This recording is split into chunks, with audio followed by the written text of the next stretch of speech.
സൂക്ഷ്മ നിരീക്ഷണവും ദീർഘവീക്ഷണവും.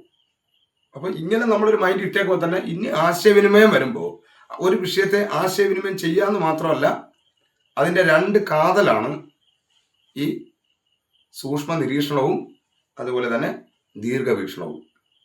മനസ്സിലായോ? ഇനി നമ്മൾ ആശയവിനിമയം ചെയ്യുമ്പോൾ ഇത് രണ്ടും നമ്മൾ മുറുകെ പിടിച്ചേക്കണം. പിടിച്ചിട്ട് ആകുമ്പോൾ കുറച്ചും കൂടി ആശയവിനിമയത്തിന് കുറച്ചും കൂടി വരും. ഞാൻ ഈ ആശയവിനിമയം ചെയ്യുന്നതിൽ സൂക്ഷ്മമായിട്ടുള്ള വീക്ഷണം ഉണ്ടോ, സൂക്ഷ്മമായി അതിന് ഞാൻ അതിൻ്റെ അകത്തേക്ക് വീണ്ടും വീണ്ടും ഇറങ്ങി ചെല്ലാൻ പറ്റുന്നുണ്ടോ എന്ന് നമ്മളുടെ മനസ്സിനോട് നമ്മൾ ചോദിക്കുമ്പോൾ നമ്മളെ മനസ്സ് അതിനുവേണ്ടി തയ്യാറാവും. പതിയെ പതിയെ അതിനുവേണ്ടി തയ്യാറാവും. കാരണം സൂക്ഷ്മത നോക്കണം എന്നൊരു തയ്യാറെടുപ്പ് ആരെടുക്കും? നമ്മളുടെ മൈൻഡ് എടുക്കും, മനസ്സെടുക്കും. അല്ല, സൂക്ഷ്മ നിരീക്ഷണം ഓട്ടോമാറ്റിക്കലി അങ്ങ് നടക്കുന്ന സാധനങ്ങളല്ല. അപ്പൊ തീർച്ചയായിട്ടും സൂക്ഷ്മ നിരീക്ഷണം. അപ്പൊ ഇനി നമ്മൾ ആശയവിനിമയം ചെയ്യുമ്പോൾ എന്ത് ചെയ്യുക? അതിനൊരു സൂക്ഷ്മ നിരീക്ഷണവും കൂടി വേണം. നമുക്കൊരു ആശയം കിട്ടി, അത് അതേപോലെ പറഞ്ഞ് നമ്മൾ തുടങ്ങി, അതിനോടൊപ്പം നമ്മളെ മനസ്സിനോട് അങ്ങ് ആവശ്യപ്പെട്ടേക്കുക. ഇത്രേ ഉള്ളൂ. അതിനുവേണ്ടി പ്രത്യേക ഒന്നും എടുക്കണ്ട. മനസ്സിനോട് ആവശ്യപ്പെട്ടേക്കുക, എന്താണ്, ഞാൻ ഈ പറയുന്ന വിഷയത്തിലെ സൂക്ഷ്മമായി നിരീക്ഷിച്ചുകൊണ്ട് തന്നെയാണോ പറയുന്നത്? ഓക്കെ, കണക്ട് ആയോ? പറഞ്ഞു മനസ്സിലായോ?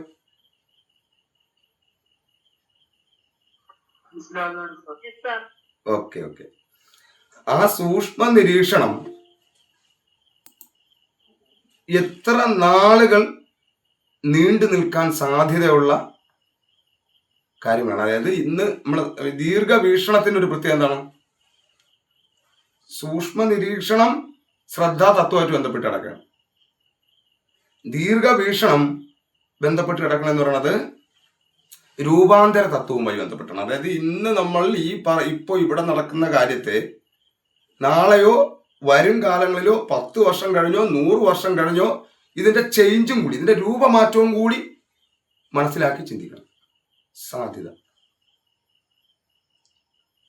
ഇവിടെ നമ്മൾ പറയുന്ന കാര്യത്തെ സൂക്ഷ്മമായി നിരീക്ഷിക്കാൻ നമ്മളെ മനസ്സിന്റെ അടുത്ത് പറഞ്ഞേക്കുക.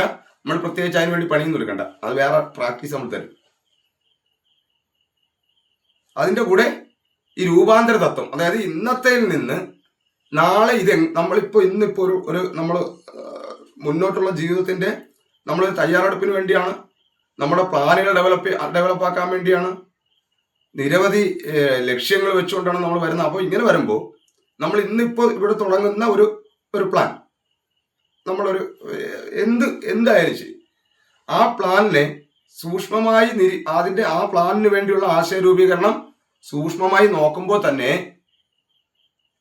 അത് 10 വർഷം കഴിഞ്ഞാൽ നമ്മുടെ ഈ പ്ലാൻ ഏത് ചേഞ്ചിലേക്കാണ് മാറേണ്ടത്, അല്ലെങ്കിൽ ഏത് ചേഞ്ചിലേക്കാണ് മാറ്റേണ്ടത്, അല്ലെങ്കിൽ ഇന്ന് ഇപ്പോൾ ഇവിടെ ഇരിക്കുന്ന ഈ ആൾക്കാരായിരിക്കില്ല 10 വർഷം കഴിഞ്ഞ് എൻ്റെ കോഴ്സിൽ വരിക.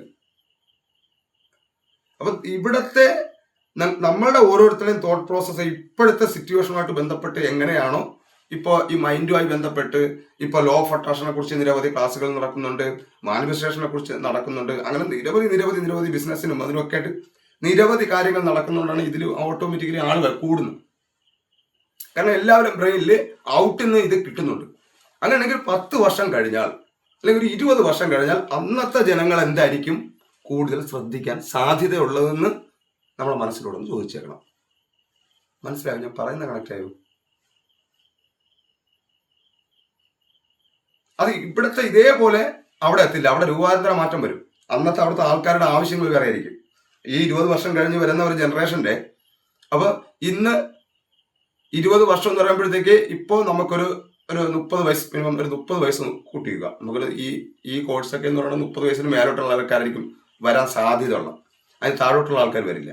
30 വയസ്സിന് മേലോട്ടുള്ള ആൾക്കാരായിരിക്കും കൂടുതൽ വരിക. അപ്പം നമുക്കറിയാം. പക്ഷെ അങ്ങനെയെങ്കിൽ ഇന്ന് 10 വയസ്സായ കുട്ടികളെ എന്ത് ചെയ്യണം?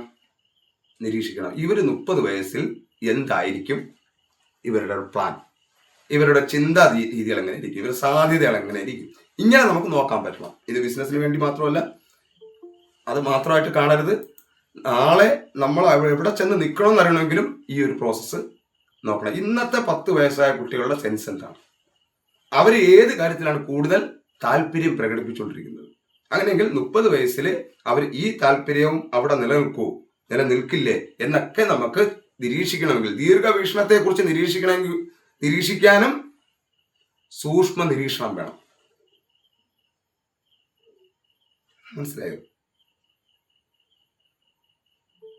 വളരെ രസകരമായ ഒരു രീതിയിൽ ഇങ്ങനെ കളിയും ചിരിയിലൂടെ പഠിച്ചു പോകുന്നതാണ് നല്ലത്.